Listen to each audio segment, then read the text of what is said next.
The tube, say what up, tube? What up, tube? What up? What up, tube? What up, tube? We're on the tube. I like this guy. I like this love guy. it. Let's do it. All right, and last but certainly not least, did I start Audacity? There it is. All right, here we go for the show. Ready to rock and roll? In 3, 2, and Welcome to another episode of Business Bros.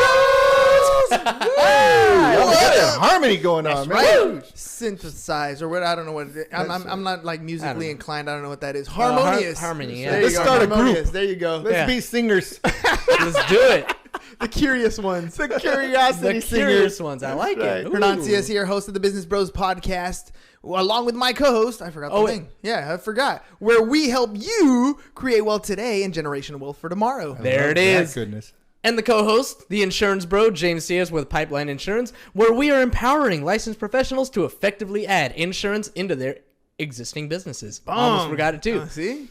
It's Friday. It's Friday. Here we are. It is Friday. Friday, TGIF. This is an awesome day, though, and we are excited, as always, to have another amazing guest on the show. Ready for a rock and roll show? Here we go. Let's do this. Being curious keeps us innovative and engaged, and today's guest is going to keep your attention. This gentleman is passionate about helping people connect with others at the deepest level and has written a book to help you train your brain to recognize conflict as an opportunity.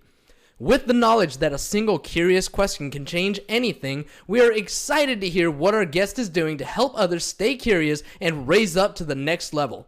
Writer of The Curiosity Theory, available for free from thecuriositybook.com, please welcome to the show this author, speaker, and curiosity coach, Mr. Martin Lopez. Come on down. I love that goodness. Pretty good, huh? It's pretty good. I'm telling you, man. I'm going to use that. That's, that's my little thing. Start MMA fighting or something, right? Here he comes, ladies and gents, weighing in at 210 pounds. Right on, man. I'm trying to go down, though. I'm trying to lose, man.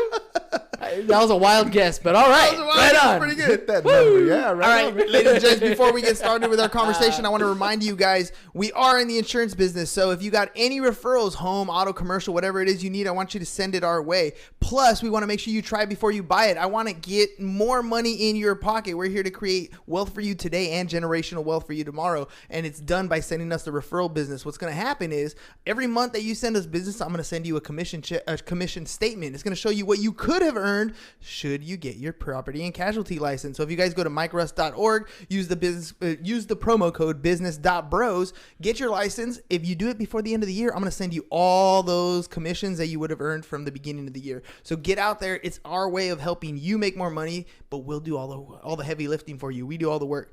James is the insurance guy, 619-884-0045 or james@csfirst.com.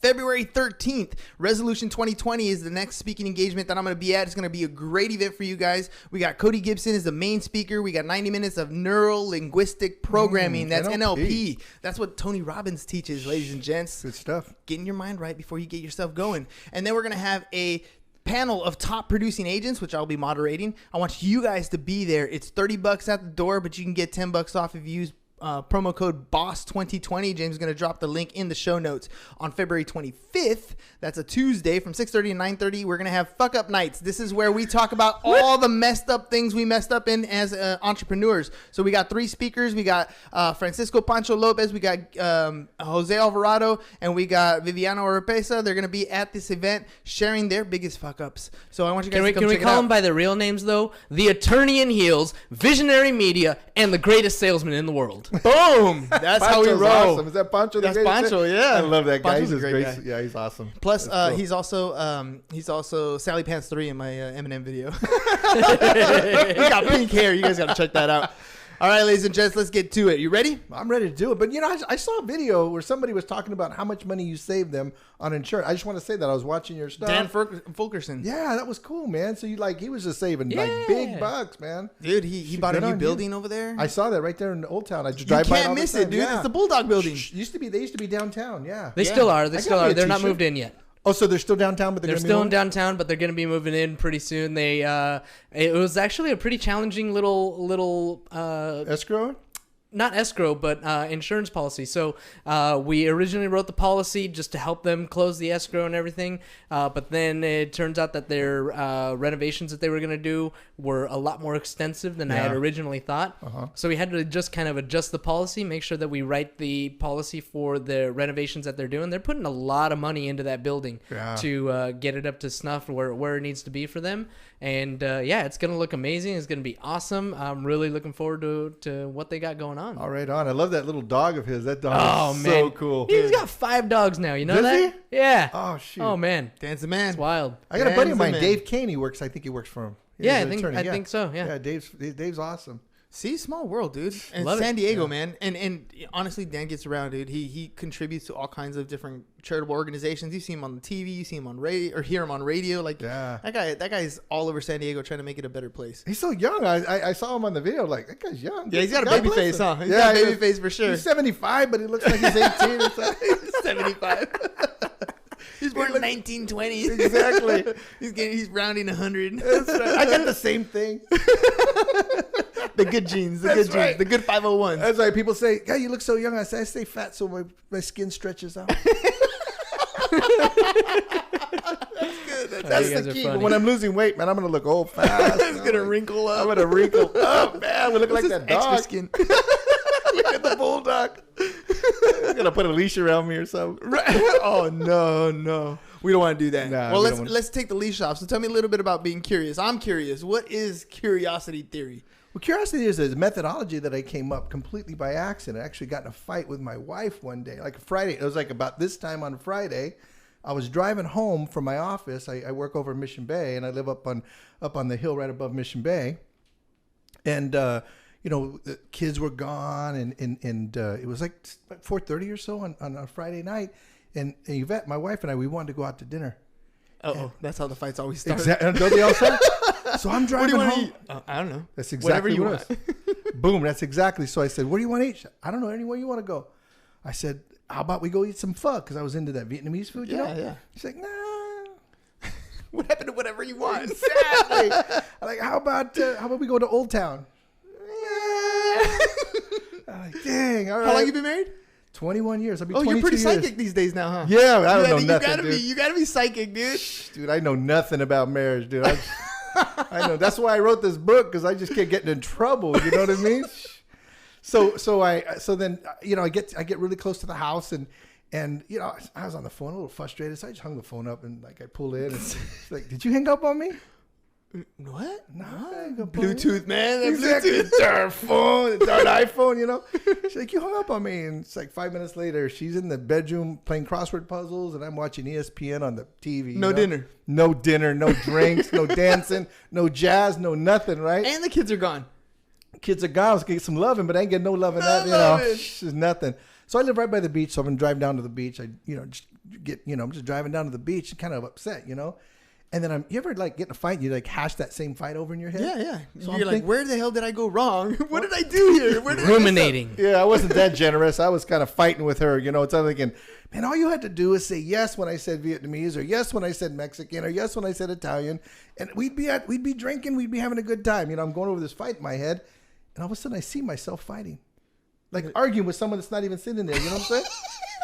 You're yelling at nothing. I'm yelling at nothing. I Was was nothing yelling in answering here, in my head. Was nothing answering back? Nobody was saying anything back, and she wasn't apologizing. She wasn't telling me she was wrong. Yes, honey, you're the greatest, and I'm wrong, and I should have said what. Nothing. None of that. So I get to the beach, and I journal a lot. I've been journaling my whole life, and I meditate and I journal. When I journal, I typically, if I have a question about something, I want to think about it. I'll put a question mark and I'll write the question right after that. But I didn't have my journal with me. So I got to the beach, and on the sand, I wrote a question mark in the sand. I was just like, man, why are we fighting? Why are we fighting? I was trying to figure it out. So I walked about, maybe a half a mile. I said, why are we fighting? Wrote another question mark in the sand. Like, why are we fighting? And by the third time I wrote a question mark, this memory that I had when I was a little kid, I was in 8th grade, and I hung out with these two guys. One is named Mark, and the other one was named John. And Mark was like a little guy, and he was kind of like a little Bruce Lee kind of guy. He had that Bruce Lee haircut, And I think when he was born, he knew how to do karate. He came out the womb like kicking. Like that. So, but he used to like to get in fights all the time. He used to love to fight. And I kind of grew up in a tough neighborhood. I grew up down in South San Diego, so it was kind of like a tough neighborhood. So I didn't mind fighting. I kind of liked fighting. It was kind of fun. You know, give you something to do, right? And John, he was a lot bigger. He was, I'd say, probably like this big. He was a lot bigger than me. And he had like in 8th grade, dude, he had a full goatee, dude. Yeah. I'm not kidding. I always knew one of those guys. I was like, damn, dude, how'd you do that? Yeah, you know how he did it? He never graduated, and he kept getting home back. You know? 19-year-old 8th grader. Spicoli or something, you know? So he probably was a couple years older than us, and John didn't like to fight. He wasn't he didn't The like big guys never do. Yeah, but what happens to the big guys when they get in a fight? Well, depends on the big guy. You can't stop them. Yeah. Because their motor's going. So that's Don't get them started. We don't want to get them started. So one day I'm walking in the cafeteria and there's like this little crowd. You know that kind of crowd? Yeah, you know what's up. You know what's up, right? Yeah, it's going down. I'm like, all right, cool. Because you know the fight. Like I want to go watch a fight, right? Yeah. So I'm like, all right, cool. So walk in and I make my way to the front. You know, like this is my friends, John and Mark. They're fighting. You know, your two friends are fighting against each other. They're like throwing chingazos and everything. They're like, what's going on? You know, The Karate Kid and the big guy. they're Freaking wrestling. Karate Kid and Little John. That's exactly what it was. So I'm like watching it, like, oh, I better break it up. So I reach down, I break it up, and I pull them apart. And I have Mark in my left hand, and I push him to the ground. And on John, I have him with my right hand, and I'm holding his shirt. So I'm like, kind of, come on, break it up like that. You know, probably cussing and stuff. Yeah. And as I go like this, I rip his shirt. Damn, now you're on the other guy's side. Now you're against him because you ripped his shirt. Exactly. So he's getting ready to hit me. And I'm thinking, I'm going to get crushed. But, you know, we grew up in a tough neighborhood. You're like, okay, it's on. Sometimes, Sometimes you got to squabble. It's your boy, but you're still going to throw some chingazos. You're still going to throw blows, right? So I'm getting ready to, get killed. But I figure I'm probably getting a couple licks in, right? I'm going to do something. I'm going to bite him or do something. I'm going down, but I ain't going down without a fight. Exactly. So I look at him and I go, John, why are we fighting? And he just stopped. His hands dropped. And he goes, I don't know. Too serious, And he reaches down on Mark. He picks up Mark, and they just walk off. They go, see you later. I'm like, whoa, what was that about? Exactly. Yeah. And my whole life, I've been trying to figure out what happened, right? And I'm on the beach, and I'm thinking, what? Same question. Same question I just asked my wife about. I didn't ask her, but I was still thinking about, why are we fighting? And then another thought came into my head. When I was 30 years old, I had these two clients. One name was Sylvia, another was Hector. And Sylvia, as a matter of fact, she was a principal, like one of the schools right around here. And Hector was a football coach. And so Hector's like a big fun guy, drove a big monster truck. Sylvia, a very conservative Mercedes-Benz and all that. And they wanted to buy a house. I used to sell real estate. And so we closed escrow on their house, and I had to chip in money. The loan officer chipped in money. The seller, everybody just to get the close. Yeah. Everybody was in for the money. We've all been to those transactions, right? So I figured they'd be super grateful, right? So they show up to the house, and you do that thing where you ask them for, you kind of do wine and cheese. Yeah, and you yeah. ask them for a referral, right? We always do that, right? Yeah. So I set it up in the kitchen right there in the bar, and I could hear the truck come down because he's got like a monster truck, right? Kind of like this guy with this Harley. Just Yeah, like you James, coming down the road. That's right. Didn't Armando run off with the Harley? Right? It's gone already. Boom. It was a silent steal. He rolled it up the hill. So I can hear him just like that, just like the Harley when Good it pulls luck. up, right? That's right. So I run out there and I'm excited because they've just closed escrow and I feel good and I got the wine, I got the champagne, I got the cheese, got the little, the Home Depot gift certificate. I'm feeling large and they're guys very popular people. So I figure I'm gonna get some business because they were referred to me by somebody. So we walk around the house and I got my little, my little clipboard and we're kind of going to the bathroom and, looking at everything, kind of like we're doing another inspection. It's kind of like a setup. Like an avid at the end. Yeah. Exactly. So we're doing that and we go to the kitchen and I look at Sylvia and look at Hector and I was like, so Elizabeth referred you to me and because she liked the job I did. And my business is built on referrals. So if you know anybody that's thinking about, and before I can get to that, seriously, her hand went out like that. We won't be referring you anybody. Damn. And you're thinking, why are we fighting? Dude, I wanted to take my champagne and my wine and my cheese and my little gift card. I wanted to get out, Yeah. I was pissed. And then I'm just kind of watching, just frozen, just watching, right? And then Hector looks at Sylvia and grabs her hand and says, honey, something wrong? And she starts to cry, like crying. And she says, honey, ever since we got our offer accepted, all I could think of is getting those keys for the first time and opening my own door in my own house that I'm buying. And when I saw you, Martin, and she looked, I'm really sorry. But when I saw you, that whole dream just fell apart. What? I didn't know. I didn't know. How did it fall apart? I don't understand. Because she had the keys. She wanted to open that door up for the first time on herself. You opened it for her. I had opened it up. I had opened the house. So I looked at her. I said, Sylvia, all we did is a little walkthrough inspection. I got the keys. I haven't given you the keys. Why don't you? And I was about to tell her to leave. Yeah. She ran out left her purse there. He grabbed the purse. They went out the door. I locked everything up. I went and stood on the sidewalk. I didn't want anything to do with the house. Like, yeah, right? I'm backing up now. Yeah. So I'm on the sidewalk. He pulls up. She jumps out of the car. She gives me a huge hug and says, "Thanks, Martin." Until to this day, they still give me referrals. That's classic. I mean, that's one of those things where, like, you have to take a step back. Yeah. Right? Like, you could have been like, well, fuck you, dude. Like, give him the finger. I was about to, dude. You know what I mean? And that could have been the way wrong move. Yeah. But what you did was you took a step back. You listened to the client and then, asked that question, like, why are you mad? No, I watched it happen. That's the thing. With John, I said it. But but Sylvia and Hector, they did it themselves. I watched it happen. Because I was ready to dude. I was done. I was like, I'm gonna take him, and I'm out of here, right? But I watched that, and I'm sitting on the beach. I'm going like, what happened? What happened? And then I look on the thing, and there's a little question mark. And I was thinking, both cases, somebody asked a question. I was like, so what happens when you ask a question? And I'm seeing myself think through this, right? And I'm noticing I'm not upset. What happened with my wife? I'm not upset about anything. And I was like, asking a question, that's pretty interesting. It's power. It's power. I started thinking about curiosity. So I want to get home and I want to ask Yvette, like, what happened? Why are we fighting? Exactly. So I get in the car, I just get back real quick to the house, drive, back to the car, drive to the house.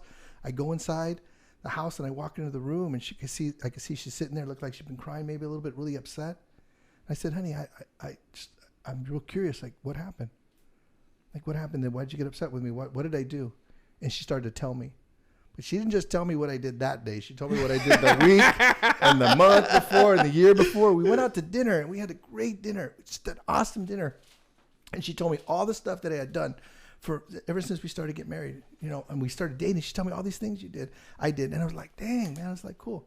But the difference was I wasn't being defensive because I was being curious. And when I was curious, I really, really wanted to know. Mm-hmm. Genuinely cared. I genuinely cared. So we get home, we have a great time. I start journaling. I'm sitting there writing. 3:00 in the morning, she gets up to get a glass of water. And I'm sitting there. She walks right by me in the living room. And I said, honey, I'm just curious. Like, why did you tell me all that stuff? And she said, you know what? I felt safe. And I felt like you respected me. And you'd already been married for some time. I've been married for 17 years at that point. Dude. But then is when she felt safe and able to communicate because you were able to ask a question. Yeah, and we had a great marriage. I mean, people always say, people say, God, you and Yvette, you guys got a great marriage. You guys get along. So we're happy. You got great kids and blah, blah, all that stuff. So that's what people say. And so, I'm writing down the little story that happened, and I'm thinking curiosity, safety, and respect. They all go together. So I ended up writing like 35 pages in my journal. That one night. And that's really the whole book. Pretty much really wrote the whole book that night, but I didn't know I was writing a book. I was just journaling, And this next Friday, I was in Toastmasters and I did a speech about that. I did my little story, and people were coming up to me and they go, "You should write a book." I'm like, "I did," So, I've been writing lots of them. I've been writing a lot, So I took the notes. I wrote the book. I got it all. I actually got a ghostwriter to help me, put it together because I barely made it out of high school. Yeah. So your journals are for you only. What's that word right there? That's not how you spell that. Too many O's. Exactly. That's Jews.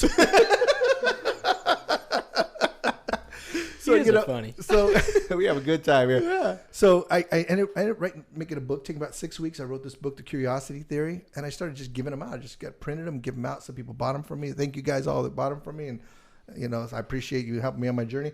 But and so people were asking me, can you teach us how to be curious? And I'm like, okay. So I created a program called the Curiosity Theory Workshop, and I do it for sales. So the idea is to teach people how to be curious around sales, around those relationships we have in sales, because there's always conflict in sales, right?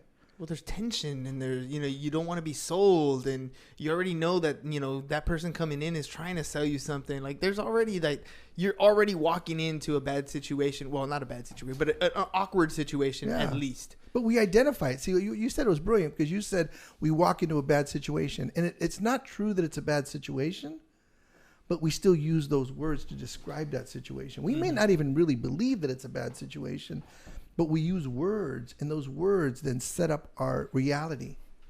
I love that you were walking on the beach and making question marks as you're questioning all of these things, making these, and right behind you and on your book is that question mark. Yeah. It's so iconic, symbolic, like symbolic. Yeah, symbolic. Yeah, that's totally a word. Yeah, that's a new word. We make them up. Yeah. We make them up as we go. Yeah. That's right. I married an English major, so yeah.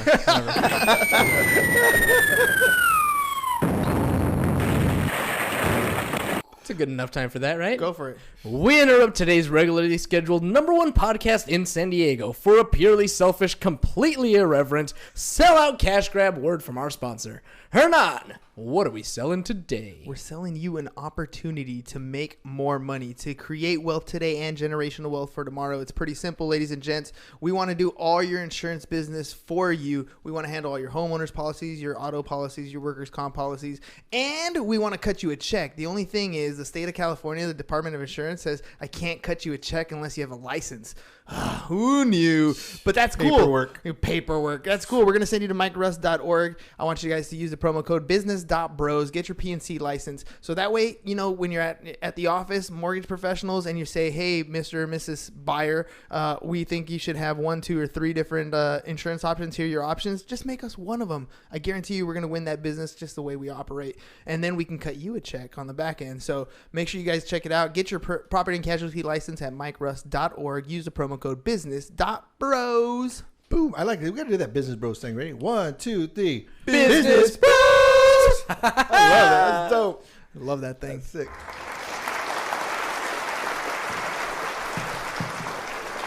You're cheering for us. From our live studio Cheering audience. for us. I'm like looking around like, And now, back to the #1 podcast in San Diego, the Business Bros Pod. Boom. Nice. All right, so you write this book, you start this training, right? And like it just catches fire, or do you actually have to start promoting this and talking about it? Did you use this as your angle to get into more business? It's a lot of work, man. It is a lot of work. You think that you make something that's good and like everybody just comes and buys it. But like when you get your real estate license, right? Yeah, everybody knows and they're gonna come my way. Pretty easy. Yeah. But it ain't like that. You gotta hustle. You gotta get out there and you gotta promote it. You got to be your #1 advocate. You got to be the guy that pushes yourself. But it's easy when you believe it.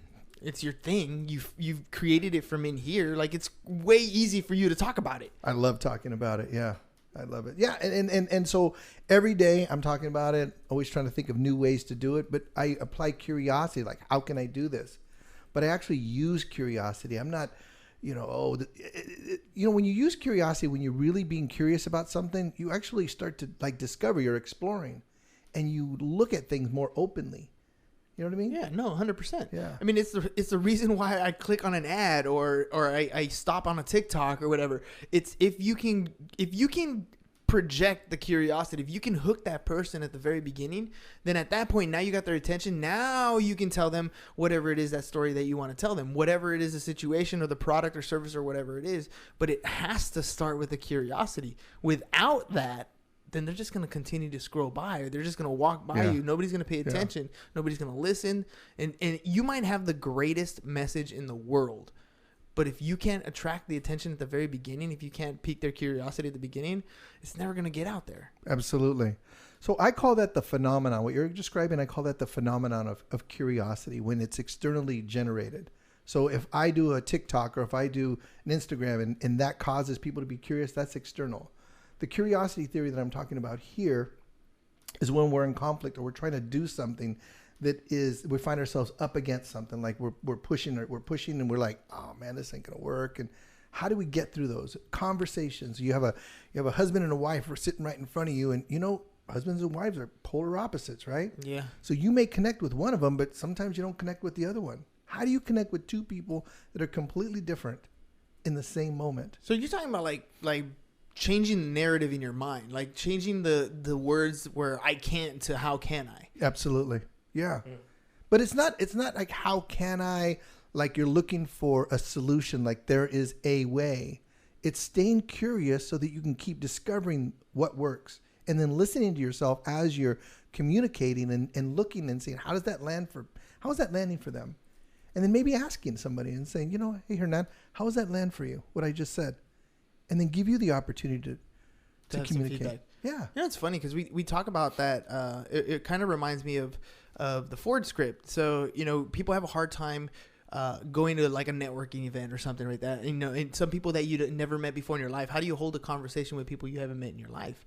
And part of it has to do with that curiosity. So we use the Ford script: family, occupation, recreation, dreams. Like those are things that you can ask somebody about. Hey, how long have you been in San Diego, right? Or how many kids do you have? Exactly. It's you building that curiosity with them and getting to know them as an individual. Because it really what it comes down to when you have a conversation with somebody, if you can get them talking about themselves, they're going to remember a great conversation because it was about their favorite person themselves. Absolutely.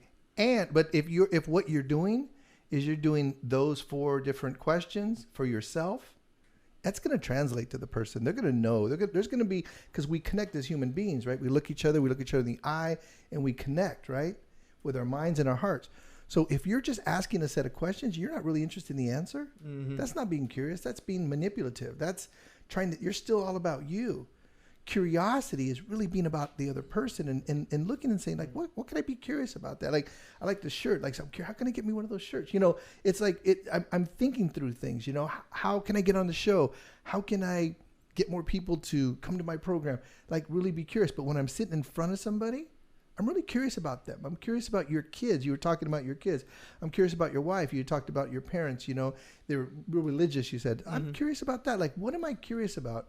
And I think that people generally are nosy and they generally are curious, but they don't use that curiosity. They don't. We've kind of been trained to not be nosy. I think it's like a matter of being genuine. When you're curious for the sake of being curious, as opposed to being curious for the sake of finding out information about this person and how to use it to meet your own ends. To pre-qualify them. Yeah. To pre-qualify them. Yeah. So then you when somebody does that, don't you know that they're doing that? You feel it. You know it. You know it. Yeah. And the curiosity theory, there's 3 different ideas. We call it the skill for connection. So there's 3 different things: observations, feelings, and needs. So it's what we observe. I'm observing somebody talking to me. I'm making a story about it. Like, this person's not interested in me. And if I'm going to respond either positively or negatively, that comes from an emotion. And we say it's called yum or yuck. So yum is a good emotion. It feels good. I feel good here. I come here in your house and in your room. I feel good here. But if I came in here and it was kind of like a little tense, that'd be a yuck.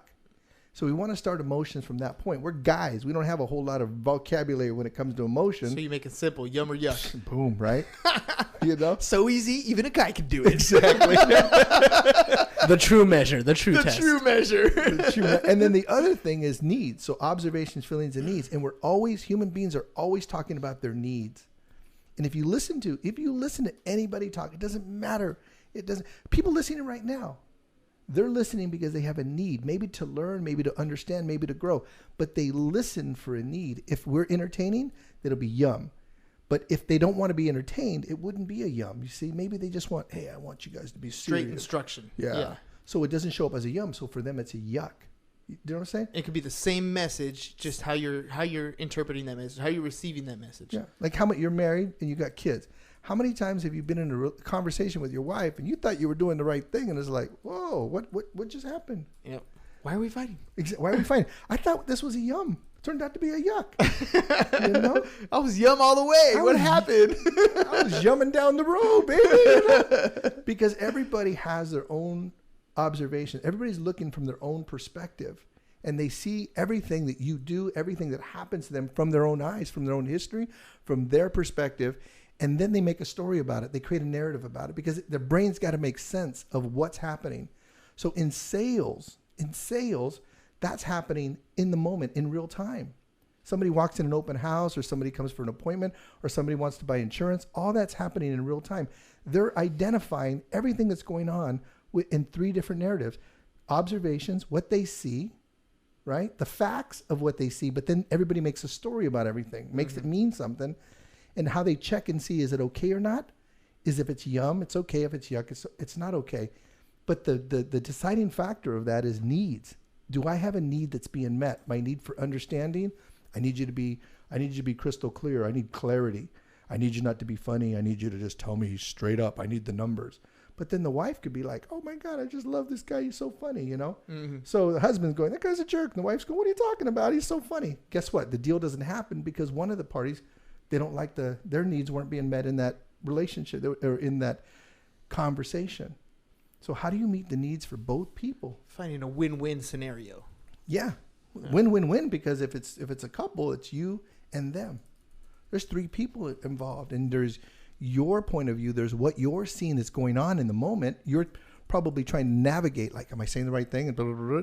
Maybe you have a little speech that you want to say. If no one's interested in your little speech, well, now what do I do? Yeah, you're stuck. Well, that brings me to a question then. Is this something that you think people are born with? Like, you have people who are just, like, charismatic at the beginning. You know, that's a popular kid in high school. He got along with everybody. Like, it doesn't matter where he went. You know, he could hold a conversation. He had a best friend, and all the girls wanted to talk to him. Is it, like, a natural born ability? Or can that other kid that was, you know, quiet in the corner and didn't say anything, can he learn to be that person? You know, in the curiosity theory, one of the first things we talk about is this thing called the 10-80-10 rule. And in the 10-80-10 rule, what it is I'll break it down real quick. 10% of the people, you just notice they just love you. Like, you know, if you take 1 out of 10 people that you know, they just like love you to death. You know, I love you, whatever. 1 out of 10, they probably don't like you so much. There's people that are just going to hate, you know, like Taylor Swift, a hater's going to hate, right? Some people just hate, right? But then you got those people in the middle, like hate. And you got that 80% in the middle. They can take you or leave you. You know, it's like no biggie, right? So what happened to me one time is I had an agent that wanted me to help him with a client. He calls me up and he says, hey, I got this client named Paula and she wants to pull out of the transaction. I know you wrote a book and I know you're not good at working people. So will you call them?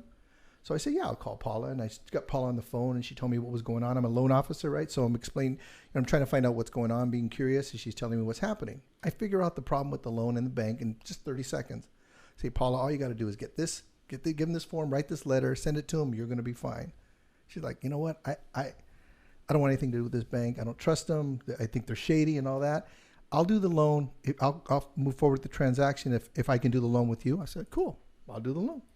So I close it. They have 24 days to close it. I close it in 19 days, give her a lower rate than she was going to get the bank, less closing costs. I thought she was happy. 2 weeks later, I look on my, what do they call it? The testimonials, you know, and she wrote a really bad testimonial online. I was like, oh, what's going on, right? So I talked to my coach. Back then it was Matt Ferry who was my coach. And so I tell him what happened. And he says, Martin, you ever heard of the 10-80-10 rule? And I'm like, what's the 10-80-10 rule? He said, 10% of the people will love you. Doesn't matter if you shoot, doesn't matter if you shoot their dog, crash their car, burn their hot dog. They're just going to love you. Some people are just going to love you. He said 10% of the people, they're going to hate you. Doesn't matter if you make their mortgage payment. Doesn't matter if you help them move in, bring them food. Doesn't matter. They're just not going to like you. There's another 80% of the people can take you or leave you. And I was like, all right, cool. So I felt good that day. I was like, all right, I got an answer to my question. I'm not going to worry about Paula. I'm just not even going to, who cares, Well, I get home and that night I'm like, I want everybody to like me. You still bothered. Yeah, it would bother me too still. Yeah, absolutely. So I'm like, I got to figure out how to get everybody to like me. I got to figure this out, right? Because I got tired of like playing this number game. Like if you say 1 out of 10 people are going to do business with you. Like, why do I want to talk to like 100 people and do 10 transactions? How can I talk to... How can I get up to like 50 or 80, 90? Yeah, exactly. How do I improve? How can I talk to less people and make more money? That's what I wanted to figure out how to do. So I started talking to all my friends and asking them like, so, how do you like approach people? What do you do? What do you do? And just like you just said, somebody has personality. He has great personality. How can I learn that? And I realized that what we're all trying to do is we're trying to use this thing called a winning formula. Like we have a winning formula, like somebody's charming, somebody's charismatic, somebody's super smart, somebody's attention to detail. There's just these different formulas that we have. And as kids, as we grew up, we created these formulas that's how we operate in life. And what happens is those formulas only connect to about 10% of the people out there. And 10% of the people think that's the stupidest formula in the world. Like you're just an idiot, 80%, they're like, yeah, it doesn't connect with me, so I'm not going to buy from you because are you okay with staying in the margins then? Like, is that? No. Because it sounds to me like 90% of the population is gonna work with you or can work with you. If I think because I'm kind of an optimistic kind of person, right? So if I'm looking at 10-80-10, well, 10% is not gonna like me. I'm probably never gonna get 10%, but that means 90's fair game. Absolutely. Well, 10 is for sure. 10's for sure not gonna want to work with me. Doesn't matter. But 10 is for sure that's gonna work with you. Yeah. So you don't even have to be good at what you do because they're just gonna love you. You're gonna, I just love him. I'm just gonna do like whatever you say. They're gonna say yes to. And those are the people that most of us do business with. Like people are thinking that their scripts are working, blah, blah, blah, and all this other stuff working. Truth of the matter is that people just liked you and they're just going to do business with you and you can't do no wrong. But what happened to that other 80% of the people that could take you or leave you? The husband didn't like you or the wife didn't like you because you said something that didn't land for one of the people. That's where you can improve. That's where you can learn the skills. That's where you learn the skills. So rather than try to like be more charming or be smarter, I said, let me apply curiosity. Let me use curiosity. And so when I had 2 clients in front of me, or 1, or 3, or 5, I would just be curious about them. And what would happen is they would tell me what they need. They'd say, you know what, I need a loan because my parents lost their house and I just need to know that I'm going to feel safe. I know I'm going to be secure and that the loan I'm going to get is not going to change interest rates. Maybe somebody says, you know what, I need a loan because I want to build my wealth. Somebody says, maybe I want a loan because it's an accomplishment for me because I grew up in this neighborhood and I never thought I was ever going to own a house. Everybody that sits in front of you has a different reason for what they're doing. And if we can find out what that reason is, that's instant connection. That is a good connection. I think flipping it from the other side, I think the reason why people hesitate to ask those questions is because they're afraid that they're gonna find something out that they don't know the answer to. You know what I mean? Like if I ask you, like, you know, why is it that you want a loan? And somebody comes back and is like, because that piece of crap over there, like you know what I mean? And now you're sitting back like, what do I say to that? Yeah. You know what I mean? And that fear of I don't know what to respond to is what stops a lot of people from genuinely asking those questions. Absolutely. That's why they stick to a script. You know, when I was, you know, in real estate stuff, they were talking about, here's your script, you need to learn your script, and this is what you're going to use on a regular basis. Yeah. And what I really, really learned about that was, learn the script, but make it your own. Like internalize it and make it your own, because not everybody's going to come at you the same way. It's exactly what you're talking about. And if you know what your objective is, like in anything else, if you know what your objective is, like this is the questions I need to get to, these are the answers to the questions I need to get to. Now I can genuinely ask you questions that are going to lead me to the same answers, but I actually care about what's going on in your life. I actually, you know, it doesn't sound like BS because it's not, because I actually care about you. Yeah, absolutely. You know what I mean? But you're still going to meet the same objective. You still have taken that script, the building blocks of that script, and internalized it and made it your own. How about this? What if you just trust that you're going to be successful? Yeah, Do you believe you're going to be successful? Absolutely. So what does it matter what you say to a client in front of you? Why don't you just find out what they want? Listen to what they have to say. There's no script for that. There's just, I'm going to listen to what you have to say. And they say this other person was a jerk or whatever. And just listen to that. Because what's it like when when you have something to say that maybe not that positive and someone just listens to you? What's that like for you? It's like liberating. Yeah, absolutely. It's funny, man. I've had a tax practice since 2006. Yeah. And what I always tell people is it's always therapy. Like when I sit down with a client, I'm like, how was your year? It's like the first question I ask. And they open up to everything. You know, my wife left me. My husband left me. They died. I had a kid. You know, whatever. My dog bites me every day. Yeah. I mean, it goes into all kinds of different tangents. Yeah. But it's just they're listening. And me as a professional. You're listening, actually. Yeah. I'm listening. Yeah. And as a professional, I'm like, okay, well, that has a tax implication. That has a tax implication. But I'm genuinely like listening to their story. I want to know about them. They've become friends. They've been clients for years and years and years. Mm-hmm. And I've seen, you know, their kids grow up. I've seen their spouses pass away. I've seen them move on to, you know, different situations, buy their houses, sell their houses, retire. You know, everything that has happened in the last 14 years, right? Yeah, absolutely. And so, you know, that asking that, you know, how was your year? Being curious. Yeah. It's huge. Yeah. And okay, so do you have a script for that? And the only question I asked when I first started, how was your year? Dude, and so there's really no script because they're going to tell you everything. You see, I believe that people know what they want. They might not be able to say it the first time. Like I so often I try to explain the curiosity theory, or I try to explain something and I fumble. So then I got to go back and then clean it up, or I got to change the way I say it. And I believe that people are the same way. People come in, they want to get a loan, so they sit in front of me and they're kind of like saying this and that, and this is what I heard, and I just listen to them, ask them questions about that. And what I'm going to do is I'm going to find out about that person, because people are going to talk about what's important to them. They're not going to talk about stuff that isn't important to them. Yeah. So they're always going to tell you what's important to them. So all you got to do is remember that's what's important to them. I forgot who said it, but it was one of those where it's not about what you do for them, it's how you make them feel that they're gonna remember, right? Yeah. It's how you make them feel, and when you genuinely ask, they're gonna feel heard. Yeah, they're gonna feel like you actually care, you actually listen to what I had to say. It wasn't even about the home. It wasn't even about never the about mortgage. the house. Never about the insurance. Never about that. But never. You genuinely listen to me. Yeah. I like you. Yeah. I want to do business with you. Thank you. You met a need. I feel yum. Yeah. Right? I feel yum. And then it sounds weird when you say it like that, though. Yeah. It's like Armando, that thing you said earlier. I feel yum all the time. I'm always feeling yummy. So that's the curiosity theory. It's the point of the curiosity is that people understand that it's always personal. It's always personal for everybody. Like in The Godfather, they say, it's business. It's never personal. And in that movie, Who You Got Mail, when Meg Ryan says, it's always personal for the person. And that's what it is. Life is always personal. For your kids, it's always personal. For you, it's always personal. When you're talking to your wife, you're talking to your kids, you're talking to your clients, something is always personal for them. And our job is to find out what's personal. We forget about that in such a rush industry. Like, we live in the age where I want that. I click, it's here, it's at my house. Like, there's no personality between me and Jeff Bezos and Amazon. Like, there's no connection there. None. But when you have that opportunity, like in our industry where we're service based, like that personal connection goes a long way, because you can easily like go online and buy your policy or get your Rocket mortgage or whatever. There's always something quick. cheaper, right? There's always something cheaper and quick. But the reason why you get that referral and the reason why you continue to grow your business, you're right. It's because I made you feel something. I made you feel heard. Yeah. And what is that? And maybe I just needed to feel secure. I just need to feel safe. I need to know that I got somebody I can call. Whatever it is, it's always personal for that person.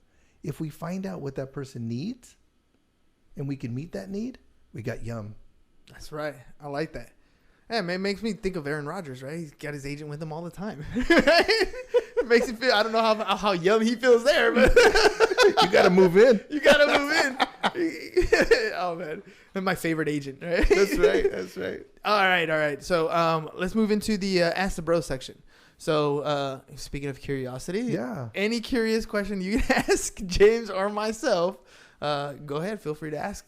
I heard you talk about, and I don't know if it was here or if it was online or something, you're talking about your relationship with your kids and how you relate to them when it comes to teaching them to take responsibility. I think that is maybe take responsibility for life, but always have a purpose in what you're doing. And if you're going to watch, if you're going to play video games, or if you're going to look on YouTube, you have a philosophy about that. Yeah. Well, I mean, it's kind of a two-way thing, because I was actually talking about this in my Instagram this morning. I do a lot of talking and I do a lot of giving of advice.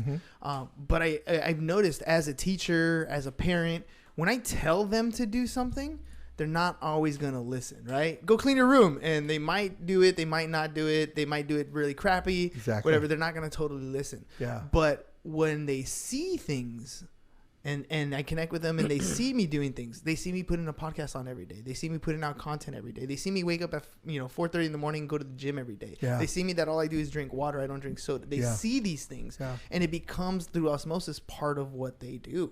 You know what I mean? And so I want to encourage that sort of creativeness that become, don't be a spectator your whole life. Actually be a creator. I love that. And go out and put something out there, because I'm not telling you. I'm telling you as a parent you should do that. Yeah. But I'm also showing you that this is what I do too. Yeah. Like, I'm not telling you to do something I'm not willing to do myself. And that's one of those philosophies that for me when I'm in the classroom, when I'm talking to anybody else, or when I'm teaching my kids, it's really about, look, I'm gonna tell you because I have experience, but you're gonna see me do it too. Yeah. And that, to me, that's huge. Like, how can I tell my kid don't drink soda, and then I have like a 64-ounce big gulp from 7-Eleven. It's Walk just, in with a beer or something yeah, like that. Yeah, it's hypocritical, and your kids are not gonna really listen to you. They're gonna see what you do, and then it's gonna be okay for them because if you do it, they can do it too. they lose respect. They relate to you like you're not your word. Yeah. And that's all we got. All we got is our word. All we got is what comes out of this mouth and what thoughts we have. And that builds the whole planet. That builds everything. That builds our reality. 100%. Keep your promises. Keep When your you say promise. you're gonna do something, do it. Walk your talk. That's it. You That's know. it. Shout out from Michael Denzi. He wanted to say Martin Lopez is the man. Nice. Hey, what's up, Michael? I got to give you a call. He's a great. He's amazing. Michael's awesome. Agent Zip, I think, is the name of his company. Agent Zip? Agent Zip. Yeah, it's awesome. Shout out right. to Michael. Yeah. All right, dude. Well, hey, thanks for coming on the show. I was when I saw you book, and I was like, curiosity theory. Like, it got me thinking. Got you curious, huh? Got me curious for sure. And then of course, the moment you guys walked in, I had fun with you guys. That's So awesome. thanks for coming on the show and bringing that energy, dude. It's been fun. I love For it. sure. Yeah. Yeah, I love it when the guest has more energy than me. 'Cause I'm ADD. I'm hyper. that's perfect. I can add too. That's what it says. I'd have meant something dad else. jokes. Did me something. Yeah, I know. Well, I'm a dad, dude. That's what happens. I know. Don't we I have guess dad so. jokes? Those Yeah, are it like the doesn't worst. matter. You got like 3 dad jokes, right? You know what it is? I realized when I was a kid, it's a pun, right? So it's a play on words, right? But when I was a kid, it was like brand new. Oh, that's good. When you get my age and you see the pun, it's like, yeah. I already heard that Exactly. one. That's Okay, awesome. well, yeah, it was funny at one time. That's right. Dick. Dad, you were. My kids don't think I'm funny at all. They will refuse to laugh, and I can tell that it's funny for them, but they're like, Too proud. yeah. Yeah. They got a little smirk on the side. I see you. Come on, let it out. No, that's not gonna happen. No love for dad. None, dude, none. It's funny, dog. Yeah, no. Exactly. That's lit. That was lit. That was lit. Cool. Yeah. Yuck. That's Whatever. yuck. Yuck. Yummy. Come on, Yummy. give me some Yum. yum. No. What do they say now? It's cringy. Is that the new word? Yeah, that's what my kids Oh, is say. that the new one? So Yeah, behind. that wasn't that funny. That was cringy. Oh, thanks. Whatever. Yeah. All right, ladies and gents. Reminder. February 13th, we have Resolution 2020. February 25th is Fuck Up Nights. Links in the bio. Make sure you send us all your insurance policies. We want to cut you guys a check. It's pretty easy. Go to MikeRuss.org. Get your PNC license. Use the promo code business.bros. And let's do some work together. That's all we got for you guys today. Peace. Bye-bye. And Peace we're out. Thanks, Facebook. We love you. That was awesome, bro. That was fun.